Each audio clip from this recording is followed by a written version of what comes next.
Seorang anak terdiam menatap cermin, menerawang seperti apa jadi dirinya sesungguhnya. Umurnya baru genap 19 tahun. Dia tidak berhenti menatap tajam bayangannya di dalam cermin. Kala itu semua orang sudah tertidur lelap, berpetualang di alam mimpi, jadi hanya tersisa dia, bayangan, serta kesunyian. Tak lupa pula pikiran-pikiran liarnya. Kalian para manusia pasti mengerti apa maksud saya. Terutama kalian yang lupa bahwa kalian juga manusia biasa, manusia yang masih bisa merasakan lelah dan butuh yang namanya rehat. Tapi semua itu wajar, karena manusia pasti memiliki sifat pelupa. Seakan-akan itu sudah menjadi kodratnya sebagai manusia. Apa Anda termasuk manusia-manusia pelupa itu? Memangnya apa yang Anda lakukan sampai lupa bahwa bulan sudah bertengger di atas langit, menggantikan tugas dari sang matahari?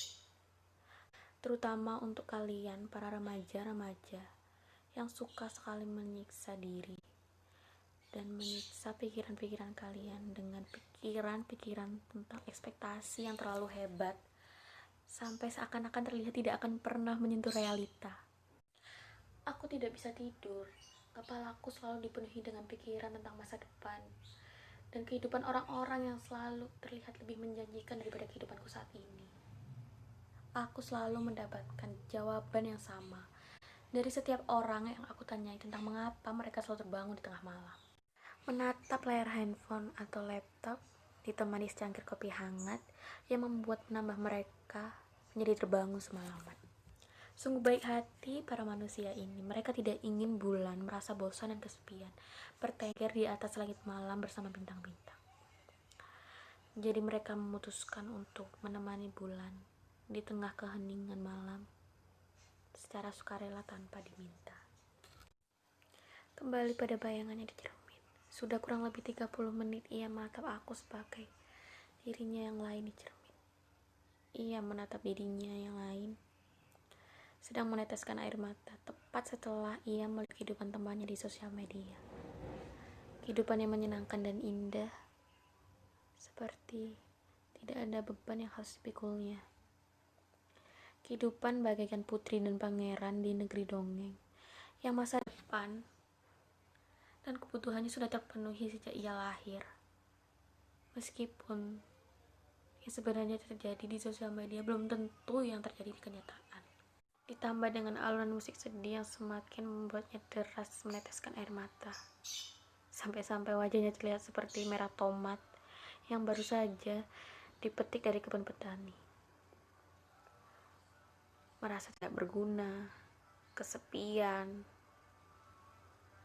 tidak percaya diri, yang membuatnya harus selalu terbangun tengah malam, menangis dalam diam, sekedar informasi saja. Terkadang menangis dalam diam jauh lebih melelahkan daripada meluapkan amarah dan menangis dengan suara. Kalau dijabarkan, seperti ada berjuta-juta alasan kenapa sang anak harus terbangun tengah malam, menangis dan menangis dalam diam. Aku tahu, aku sudah besar dan hendak beranjak dewasa. Tidak seharusnya aku berpikiran pendek dan terus-terusan menangis seperti ini. Tapi di sisi lain, tangannya yang kecil menepuk pundaknya, mengelus-elus kepalanya, mencoba menenangkan dirinya sendiri. Karena ia tahu, hanya dirinya lah sendiri yang mampu membuatnya keluar dari masalah batinnya ini. Karena hanya pikirannya sendiri yang selalu menjadi musuhnya di tiap malam. Musuh yang seakan-akan tidak pernah ia akan menangkan. Hari sudah semakin malam. Sang anak mencoba menyadarkan dirinya dengan menghela napas panjang dan mengusap air mata di pipinya. Bayangannya di cermin terlihat sangat bahagia. Seakan-akan ia sudah berhasil menjalankan misinya hari ini. Membuat sang anak menangis dan bergelut dengan pikiran dan batinnya sendiri. Tapi ia menginginkan lebih dari itu. Sang anak tahu pasti maksud dari bayangannya di cermin. Ia marah sejadi-jadinya. Ia marah karena selalu merasa kurang dan tidak bersyukur.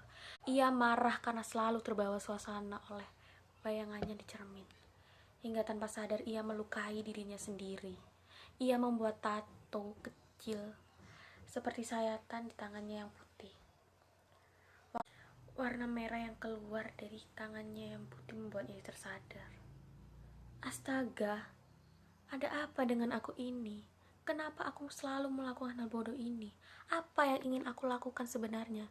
Kenapa aku... Setelah tersadar, akhirnya ia berlari ke kamar mandi, membasuh dan mengobati luka akibat kebodohannya sendiri. Amarah atas dirinya membuatnya ia lupa diri. Bayangannya dalam cermin dan pikiran negatifnya selalu membuat masalah kecil seakan terasa menjadi besar, yang ingin menjatuhkan dirinya. Setelah selesai, ia segera kembali ke kamarnya dan menatap bayangannya dalam cermin. Sudah cukup aku mengikuti permainan kanak-kanakanmu seperti ini. Mulai sekarang, aku akan mencoba untuk berdamai dengan diriku sendiri, bagaimanapun keadaannya. Ia sudah sadar rupanya. Perjalanan dari kamar mandi membuatnya tersadar akan kehadiran keluarga. Ada orang tua yang selalu mengharapkan kebahagiaan dari anaknya.